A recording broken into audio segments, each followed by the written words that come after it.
train began to tilt, and things began to fly. I heard my daughter calling, "Come on, we've got to get out." An Amtrak train derails in Arizona, sending cars into a ravine. One person is killed, more than 65 are injured. And there's talk of sabotage. There's speculation someone might have tampered with the track before this morning's derailment. We found some evidence on the scene that directs us to believe that this was just not an accident. Good day, Arizona. I'm Mike Warren. And I'm Terry Olette. You know, the Sunset Limited was on its way to Los Angeles through Arizona when it derailed. The train came off the tracks near Hyder, some 50 miles southwest of Phoenix. Jerry Foster was on the scene soon after the accident and has the story. Yes, indeed, Terry and Mike, this was a very, very tragic accident, and we're going to take you, first of all, show you the daylight pictures. It's the Amtrak Sunset Limited. There it is. 12 cars total, 4 of them are off the track. 2 of them plunged down a 30-foot ravine into a sandy wash, and as you heard, 65 people injured. That is the triage center that was just located to the east of the train derailment. There were helicopters there, folks. I mean, helicopters, law enforcement, military helicopters, Aerovac, Eagle Rescue was there. All in all, about 15, maybe even 20 different medical helicopters, as well as Army, Black Hawks, Hueys. It was absolutely incredible. Now, this is the night stuff. This is about 3 o'clock in the morning. You see, folks, what that Amtrak train did. The cars rolled over on its side. People punched out the windows, and they got up on top of the train. They were then lowered down by ladders. It was a chaotic, an incredible sight to behold. Law enforcement were there. They did a great job getting everybody out. The people inside, what a ride that must have been. Bruce Hefner talked to the folks who were in the car that plunged over the ravine, and here's what they had to say. At the same time, with this violent shaking, and the car was beginning to twist and turn, and we both hung on and just knew we had to ride it out. Then it began to slowly tilt as it was moving and shaking, and just suddenly, boom, like that. It was still. I was awake at the time. My wife was asleep. I was getting ready to get up and put my clothes on for morning breakfast, and all of a sudden he hit his brakes. I felt him breaking down. And in a couple of seconds, we were turning over, and all of a sudden a bang. And we were at the bottom of the creek here, and everything came over on us. We got out, we had to pry open the windows and the different areas that you can get out to get people out, because there's a lot of people that were stuck in those cars that you can see right now. And we were just pulling out a lot of people out, just getting them out, because there were a lot of them were in shock. You know, one of the things that helped, Mother Nature provided us a full moon early this morning, and that helped an awful lot to put light in there because the area was so remote that it was hard to get to. So, Terry, it was just incredible. All right, thanks very much, Jerry. Jerry's been on the scene since 3 o'clock this morning, bringing us the latest. Mike? Of course, we've been covering this story from the ground as well as the air. Besides attending to the victims, there's an investigation into the possibility of sabotage. Laura Faber has the latest from near the scene. Laura? That's right, Mike. We're about 7.5 miles away from the actual scene of the accident where the Amtrak train jumped the track. Here, a triage unit, a temporary emergency room, if you will, was set up where passengers were treated. 62 shell-shocked passengers were treated. Just outside Arlington, Arizona, 7.5 miles away from the scene, helicopter after helicopter landing in a cloud of dust transported survivors of the Sunset Limited to safety. Men, women, and children clinging to comfort and rescuers. 49-year-old Joyce Matthews got on board in New Orleans. She was sound asleep when her car jumped the track and fell 30 feet into a ravine. Well, a lot of people are really in shock. Some people really, with a good sense of humor, handling it really well, but the crew members are having a hard time. They've lost one of their crewmen. But thank God for the moon. There was a bright moon. Everything was still. Nothing was hissing. There was no smell of fumes in the air. It was just suddenly terribly quiet, except for the muffled voices of people inside. Not screaming. Some crying, moaning. We couldn't hear an awful lot. 62 patients were treated here. Charlie Smith headed up the effort. He said there were about 70 medical personnel on site treating passengers. Everything from emergency technicians and firefighters to surgeons and nurses. Multiple injuries from one patient that had a possible ruptured spleen, lacerations, bruising, a couple minor head injuries, a lot of people scared, cold. Most of the patients coming through here were very calm. They didn't really seem too upset. They were concerned of where their loved ones are, their relatives were at. The cause of the train wreck is under investigation by Amtrak, the Maricopa County Sheriff's Department, and the FBI. But Sheriff Joe Arpaio says it was not an accident. He would not confirm whether this piece of red electrical cord found across the tracks is part of the investigation, but he did say this accident scene is now a crime scene. First of all, you do know that the tracks have been tampered with, but we also have other evidence that tends to indicate, once again, it's not an accident, and it could lean towards terrorist activity. For survivors, the thought that this accident may have been deliberate is unbelievable. We see it happening far away, but it's really close. It's become very personalized, and it makes you very angry. Very angry.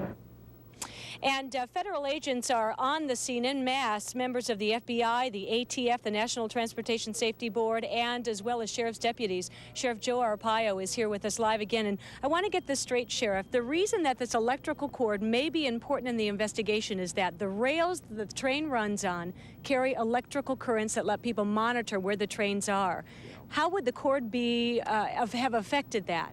Well, it will keep the computerized system, what I believe or have heard from tipping off the train or the conductor that there was a problem. Okay, so will you hold that pen up for me? Look, I'm going to do a little demonstration for you. Say this is a rail right here, and if someone cut the rail in half like this, they could have laid that cord in between to connect the rail. That's right. Separated the rail and connected it with the wire. Okay, which would allow, of course, the electrical current not to be broken and for people to still sense that there was not a problem.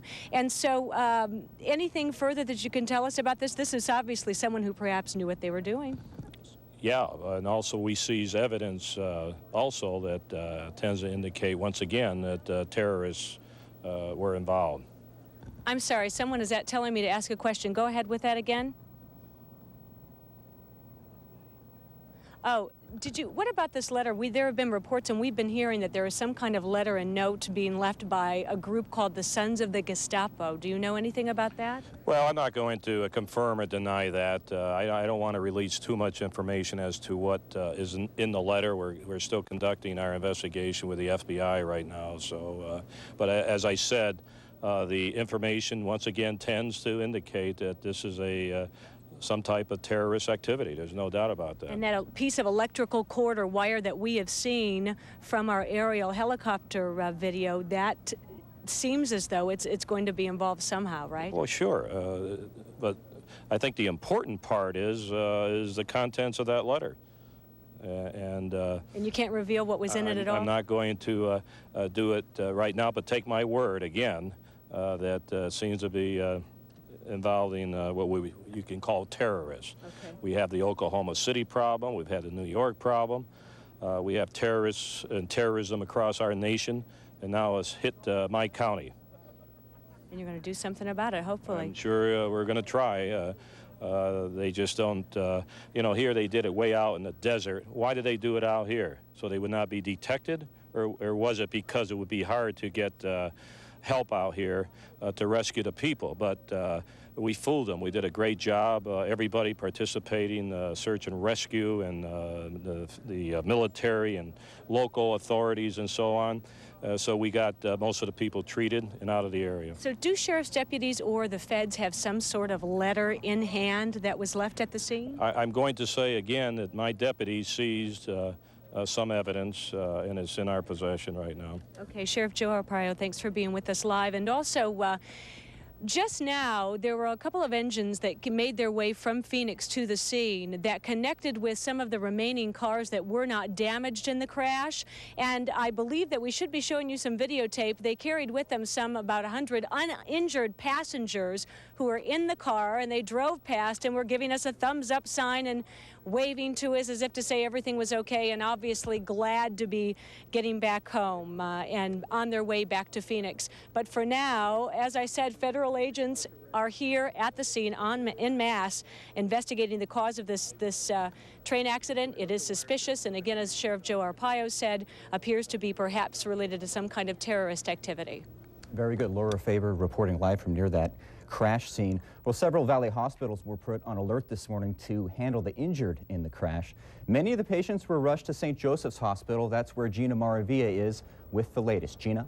Well, Mike, we understand that there was supposed to be a huge Huey helicopter that was supposed to bring a good number of patients here to St. Joseph's Hospital, but in the past half hour, that flight has been canceled. We have been told that it was canceled because there apparently just are not enough patients left at the scene to warrant such a huge aircraft for transportation.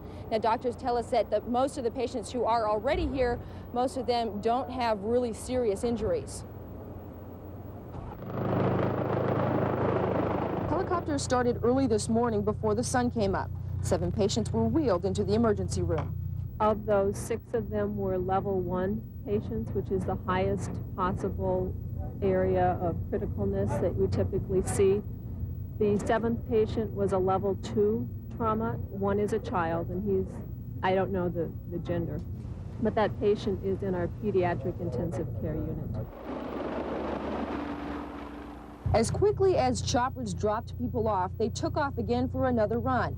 Hospital workers set out stretchers and wheelchairs, ready for any number of patients coming in. Some of them came in with cuts and bruises. Some of them came in with really nothing discernible on the outside, but complaining of maybe a headache or having a problem with striking their head on something. For our hospital, we would call it a mini disaster without having to activate our Code 5000.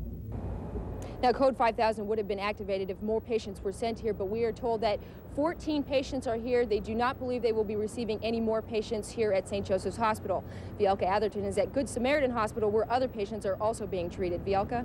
Good morning, Gina. Certainly a very busy morning for a number of level 1 hospitals around the valley. You just saw scenes from St. Joseph's Hospital. Here at Good Samaritan Hospital, several patients were brought in about 2 hours after the accident. In fact, doctors are still treating some of those patients. 9 of the most seriously injured passengers were flown into Good Samaritan's Emergency Trauma Center, 5 level 1 being critical and 4 level 2 being serious condition.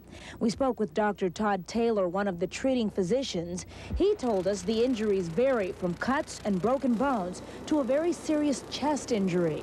Unfortunately, this was a train going from Florida to LA, and a lot of elderly patients, which are more fragile than some of the younger patients, so we do have to be a little bit more careful with them. 42-year-old Virginia Addison was one of the passengers on the train. She is being treated for a broken collarbone. Addison says she caught the train in New Orleans and says she was caught completely off guard when the accident occurred. That's because she was asleep. The first I knew, it was making this sort of bang, bang, bang, bang sort of judgery noise, and I was upside down, hurting. With them, I didn't really know where I ended up. I felt myself sort of going bang, bang, and I thought, oh, I'm just hitting the wall, and then I realized actually hitting the roof and the wall and whatever else it was.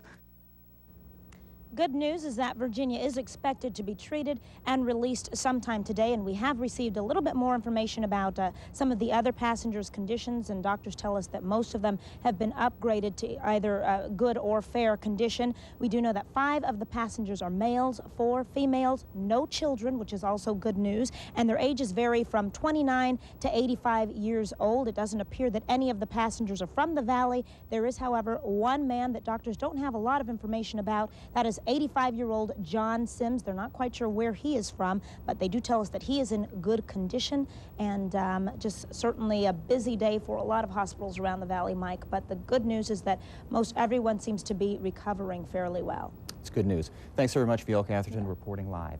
Terry? A number of units from around the state moved quickly to help in this train derailment, including the Arizona Army National Guard. You've heard because of the rugged terrain, it's hard to get people out of the area. Well, this morning, the National Guard sent 5 helicopters to the accident site. 3 Huey helicopters, like the one you see here, transported those who were injured. The helicopters can carry 3 people on stretchers or 7 people sitting up. So we're pretty well equipped, although we don't have medics or anything like that. We're well equipped to help transport people back and forth, and that should help with the effort. Helicopter was also used to help transport victims, and there is a Ranger-type helicopter in the area that acted as an air traffic controller. It's needed because there was so much air activity over the scene. And many of today's passengers involved in the accident had just gotten on the train. They left the downtown depot shortly after midnight. Dan Davis has the story from the train station. Dan? Well, Michael, let me bring you up to date what's happening down here at the train station. And we're on the track side of the depot, and you can see there are a number of television live trucks waiting down here. Apparently, what Amtrak is doing, they have taken some of the passengers, or all the passengers who weren't hurt. They're being put on the cars that were not involved in the derailment itself, and they are being brought here to Union Station. They are expected to arrive back here in Phoenix at about 1:15 this afternoon. As soon as they get off the trains, they'll be brought straight through the station. And you can see over on this side, we have charter buses lined up waiting to take the passengers away. We haven't been told exactly where they're going, but we can probably assume that a lot of people want to go home as fast as they can. They'll be going to the airport. I would imagine that there are also going to be some people who are with other people who are injured in that derailment, and they'll be going to the hospitals to check in on their loved ones.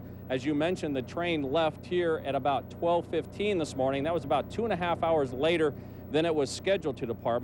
For the most part, about 60 people boarded here at the Phoenix station. But one of the people who was on that train, who had gotten on in Beaumont and was on her way home to Los Angeles, was the mom of a woman we met here this morning who had flown in from Los Angeles to try to check on her mother, who, as we say, was on that train.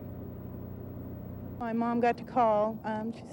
Her ribs are hurt, but her knee is hurt, and I just don't know where she is.